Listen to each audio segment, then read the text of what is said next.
Gospodine predsjedavajući, Hrvatska je tokom 2018. godine suočena s izrazitim porastom nezakonitih prelazaka granice, prvenstveno iz susjedne Bosne i Hercegovine.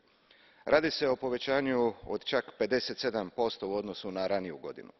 Podsjećam, Hrvatska ima najdulju vanjsku kopnenu granicu Europske unije, a u zaštiti te granice ne slijedi primjere svojih susjeda, članica Europske unije, koje svoje granice štite bodljikavom žicom. Na području Bosne i Hercegovine trenutno se nalazi oko 6,5 tisuća migranata, od čega najveći broj u improviziranim smještajima u blizini hrvatske granice, što povećava mogućnosti pokušaja nezakonitih prelazaka.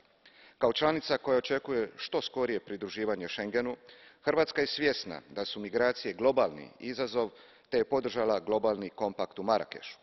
Unija ima pravo očekivati od svih članica i potencijalnih članica poštivanje temeljnih ljudskih prava, istrage i procesuiranje odgovornih za njihovo kršenje.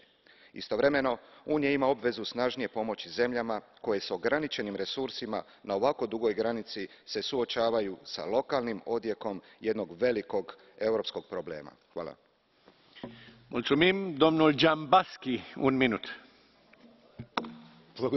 Господин председател, благодаря ви, уважаеми колеги.